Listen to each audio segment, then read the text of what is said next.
Welcome back. My guest is with me, that's my other guest, Omojo Wada. He is an entrepreneur and the founder of Solohan & Co., Africa's first luxury legal apparel company. Thank you very much. Wow. Welcome to the show. Thank you very much, Nancy.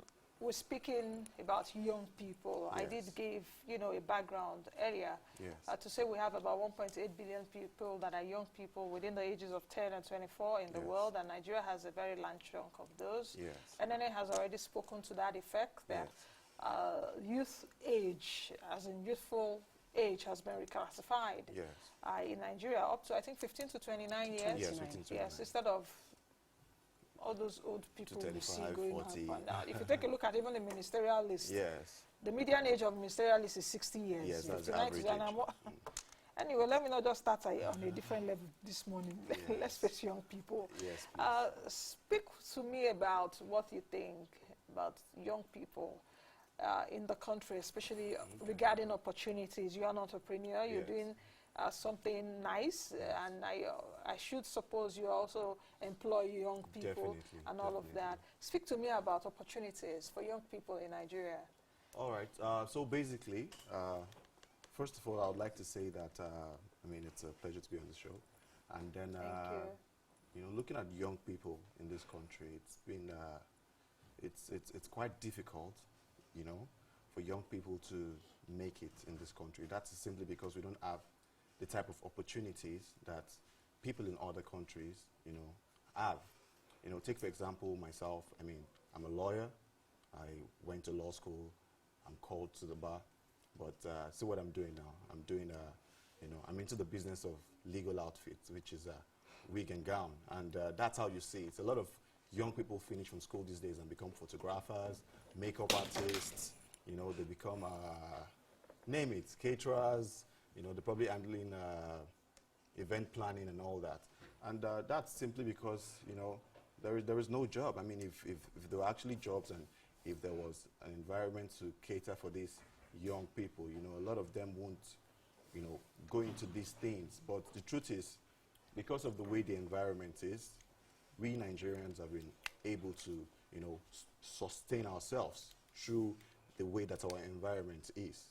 You understand? And if you look at the factors surrounding the country, take for example the fact that right now we're running on about, take power for example, we're running on about 4,000 to 7,500 megawatts of power.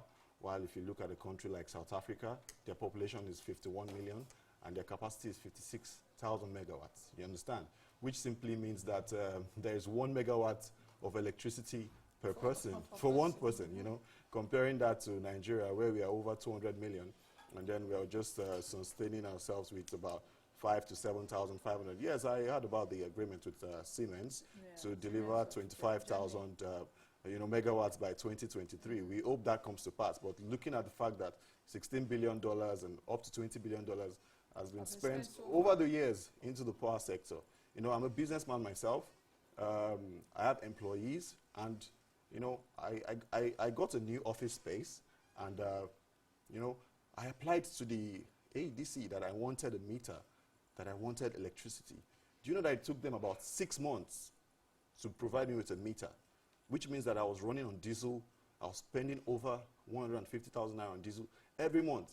If I can employ 2 people and pay them with that. You understand? And that's creating opportunities. But the way the structure of the country, the way the country is, it makes it so difficult for young people to be able to survive and thrive in business. You understand? If you go to a country like Ghana, where they are just 26 million and in population, and they have an average of about 4,000 to 6,000 megawatts, you understand? That they're using the entire megawatts that a population of 200 million is using. And this makes business very easy there. You understand? Yes, I won't say that, it's totally difficult to start business here, simply because there are some factors involved that is also very beneficial to us right now. Take, for example, the VAT rates. In Nigeria, we pay 5% as VAT. Other countries pay That's higher. the cheapest anywhere else. Ghana pays 12.5%. South Africa pays 15% as VAT. If you go to Europe, Hungary pays about 27%. Increased to 70% in South Africa, right? Yeah. You see? So, these factors and so many other factors, like the fact that you can establish a business in Nigeria and nobody comes to verify your office space. You understand? You go on CAC, you put number 5, something, something, something. It's registered already. Nobody's going to come to confirm if you actually have that office space, you understand? And this, I mean, these and many other factors, which should not even be in the first place, you know, helps so many youths. And, I mean, in somewhere like Texas, you can't even start a hairdressing salon without getting a permit. You can't try it, you understand? But because of the way the country, that's why I keep telling you, it's the best time to start business is now. No. Okay. Because there are so many factors that, yes, so many factors, you know, details. That are against? That are against, but of course, there are still so many factors that are for us as youths and gives us the opportunity to actually go into business and thrive in it. Let me bring in Enene. You've heard him, he's an entrepreneur. Yep. Talking about, we do not have so many opportunities for young people, really. We don't have so many opportunities. Formal opportunities. Yes, formal opportunities, that's it. I think that's it, because a lot of us are into the informal space. I also know the organization you work for, DAI, you do a few things, isn't it? Talk to me about these opportunities and, you know, speak to also what he has spoken about. Yeah, so what he said is key. At least you are in the field, Abby. Yes, what he said is key. So as a development company, what we do is solve these kinds of problems. We have high youth unemployment rates. We have a large informal sector. These two together provide an opportunity. So while it is a challenge, it is also an opportunity. Like you said, so in a way, there's less regulatory focus, you know, in so many ways, which is also a problem, because if taxation, if our taxation regime were stronger, probably we'll have better delivery of services. But in the meantime, what can we do to support the economy? And what we've done is to look for opportunity to solve these problems, looking at the situation that we have. So, for example, our economic growth program is working in 9 Niger Delta states, and it's working to look at the market system and looking at several agricultural value chains to say how can we develop the market, not to come out and give aid, but to develop the market so that people who want to go into agricultural businesses, whether it's in the support market or it's in core agriculture, can work in that space and earn a good income.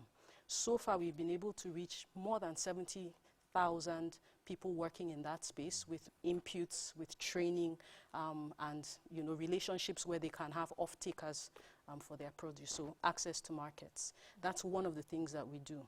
We also work to curb one of the results of our poor economic situation, which is migration, and a lot of it very irregular. A lot of it irregular migration. So because people are economically disengaged, which is to say that they are just not participating in income-generating opportunities. They finish school, but there's nothing else to do. That leads some people to desperation, and eventually they're trafficked, or they themselves, you know, volunteer to go abroad despite not knowing what they're going into. And there have been a lot of them repatriated back to Nigeria with a lot of sub stories to tell you. So we're working in that space, working in Edo and Delta State. And what we're doing again is using a market development approach to say how can we create opportunities in this space. And one of the key things that we found is that when you're looking at youth entrepreneurship or employment, you have to key into what is attractive to them. So it's not, if you say agriculture, on the face of it, it doesn't look interesting.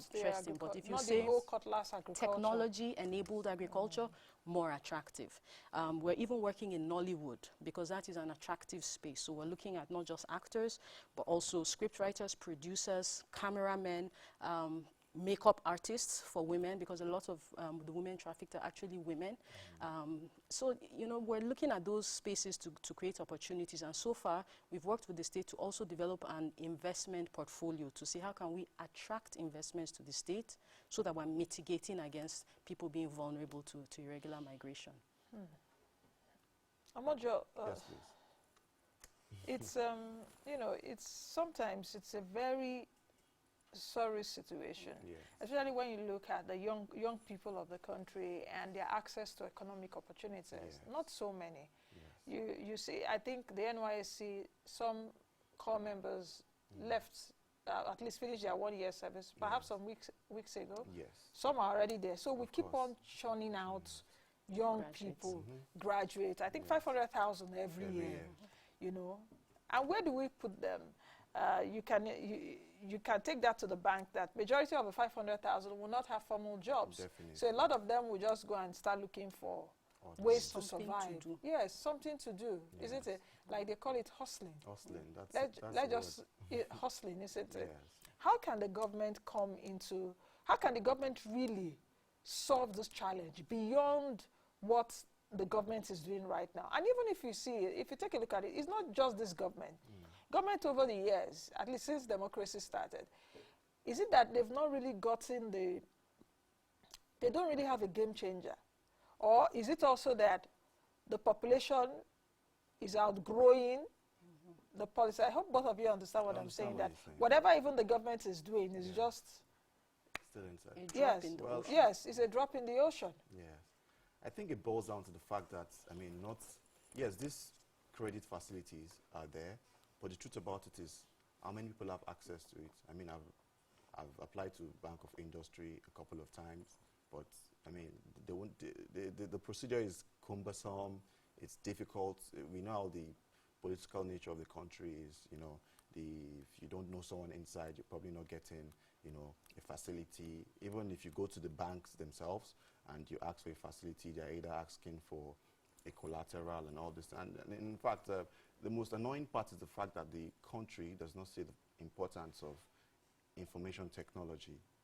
You understand? Now, take for example, most of the IT companies in Nigeria right now are owned by international brands. Look at the likes of Bolt, which was former Taxify, Uber. You understand? Other Nigerian brands came into the game, like Oga Taxi and the likes, and they were knocked out. Yes, because I was saying, where's that brand? I used to hear about it. You understand? I used to know the chief executive officer here in Nigeria. I think a young lady. Yes, but the all truth of a sudden it just went an down. IT company will never get a grant. Why? Because they don't understand. What would you tell the bank? You're an IT company. You need money for funding. How? So I think it boils down to the fact that the country actually, like our leaders actually have to call up stakeholders in these sectors to come together and see how we can resolve this. Now, the truth about it is, you know, the government needs to create more jobs. How? You But is it government's By role? providing more services. More services. And even if you look at it, you understand, even if the government doesn't create jobs, we as youths also have a role and a responsibility, you know, to actually go out there and try to start something. You understand? I think the problem we youths have these days is the fact that we want to get rich quick, which means that we forget about starting small and building up. You understand? You know, it takes a very long process to get to a certain position. Yes, we understand that there are no jobs. We understand that the government is not creating that environment to help youths. But the truth is, we as youths have to put it upon ourselves. You understand? To go into these ventures and to, you know, to go into different types of businesses. And I will also say, like I always do, it's the best time to start a business is while you're in your university. Simply because, I mean, it gives you an equal playing ground. You understand? It's a time for you to learn, to try new things. You understand? You can make mistakes, pick yourself back up. But the truth about it is most youths come out of school these days, and that's when they discover that, okay, I think since I don't have a job, or I'm done with NYC, there's no job, I think I want to start photography. Okay. Which means that you've probably, you know, you because of the fact that you were focusing on the fact that you're probably going to get a job when you're done, you know, you're now going to your plan B or your plan C. You understand? So youths also have to, you know, youths have to be sensitized that, you know, the country is not the way it seems. You know, back in the school days, our lecturers or our teachers would build dreams. Our parents, even the parents, needs to be sensitized, because most parents don't even know that, okay, they feel like, okay, go to school, be a banker, be a doctor, you know, be a lawyer. It doesn't work that way. It doesn't work that way. Mm-hmm. You know, you have to find out something that you can do and how you can help the country to move forward. Enene, you want to speak? Yeah, I wanted to speak to the theme of the International Youth Day, which is transforming education. Yes. And I think it's instructive that we're talking about transforming education as opposed to unemployment or jobs, because that's where it starts. It starts from education, and I believe that the transformative bit of that education is looking at non-traditional ways of getting an education. It has existed since time. If you go back centuries, you know, in Europe, there were people who were self-taught philosophers, you know, who left works that we study today. So while we have all these challenges, you know, there has never been this much opportunity as well to have a, you know, a different way of being educated. So for example, these NYSC graduates that we have, if you've ever tried to hire a fresh graduate, one of the trickiest thing, and I'm sure you both would have had this experience, is what can you do? They keep wanting to tell you what they studied, as opposed to what they can do. So like you said, there's a problem, and I think mentoring is a big way. That's another way to be educated. Just the consciousness that this is the way the world is, this is the way your own environment is, these are the opportunities that you can plug into, because there are so many opportunities for young people today. It's a global world. If you have skills, you can sell your skills globally. You can sit down in your house and earn an income on Fiverr, on so many other internet-based platforms. So there's a lot of opportunity, but I think there's a gap in terms of people's awareness of the opportunities that are there. I wouldn't say it's a problem of diligence or motivation. I would say it's a lack of awareness on the first hand, and on the second hand, what are the paths, which is what mentoring provides. You know, so while yes, we want to look to government to provide those opportunities for youth, and like I said, if we provide better public services, we will need more people to do these jobs. Therefore, we will create jobs. You cannot just create jobs in a vacuum. People must be producing something for a job to exist. So those are the opportunities that exist for young people, and how to solve that, more coordination in this space. A lot of people, there are youth-led organizations, CSOs, even entrepreneurs, but they're very uncoordinated. Do you know anybody else working in your space? Is there a business member organization where you could leverage that clout and advocate for you know, the issues that are common to you? So those are the opportunities that exist, and you know, apart from what government can do, there's a lot that we can do as citizens as well. And once you know the private sector starts to work, government will sit up. Because the private sector has been working since to an extent, you know, because the private sector has also been taking a chunk of that from the MSME survey that was just conducted, or that was released, the results that were released, I think 2-3 weeks ago. 41 million MSMEs in Nigeria. And 41 million of them, that's 41.5 million. 41 million of those are micro enterprises. Micro, not even small. Micro.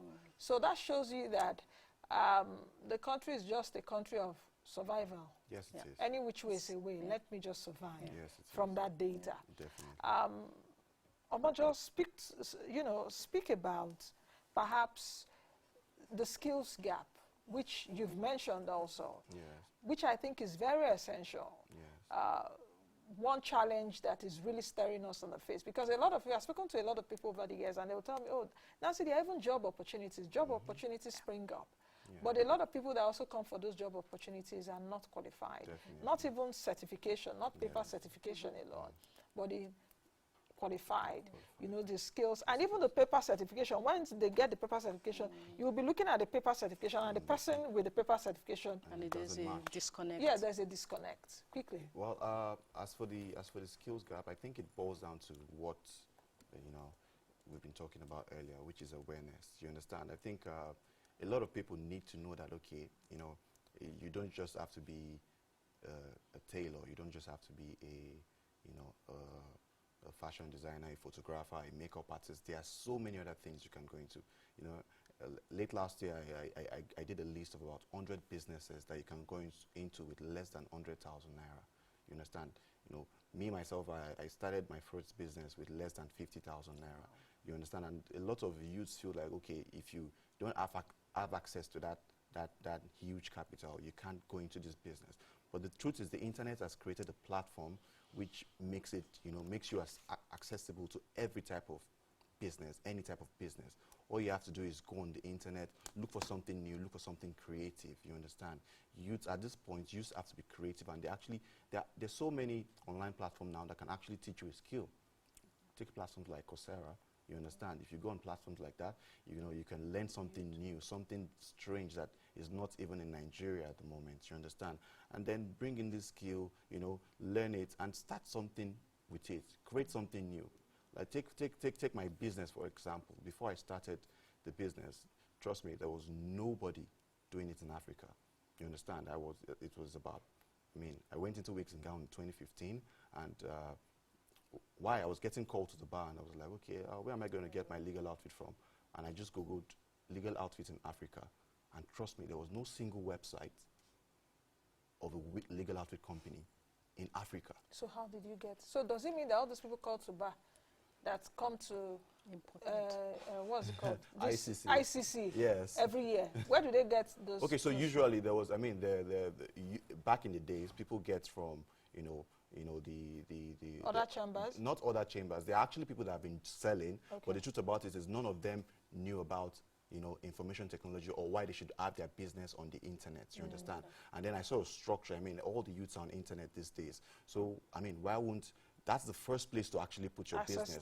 So when I saw that loophole, the next thing I did was, I mean, I created a business around it, built the first African legal outfit website, and then from there, I mean, it's been really good.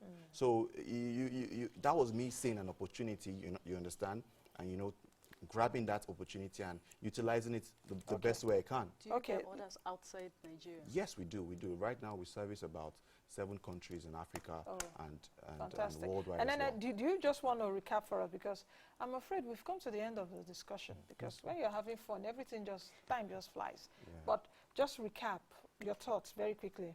Yeah. The challenges that we have are also opportunities. Monday is a day to call government to action, but also to encourage the efforts of youth-led organizations. We happen to work with some of them, like Semicolon, Lofty Inc. A lot of them use technology to enable their work. And I also want to talk a little bit about the incubator ecosystem. That's something that has really worked for a lot of people in technology field, and it's something that provides training, mentorship, and even seed funding. So those are all opportunities for youth to look at. Okay. I think just before we go, Kennedy, we're on Twitter, says, good morning, Nancy. To tackle unemployment, I strongly think we should check and consciously mitigate our population growth, high birth rate, largely unproductive but desperate youth chasing fewer jobs. This has even led to exploitation of labor and other societal negatives. I think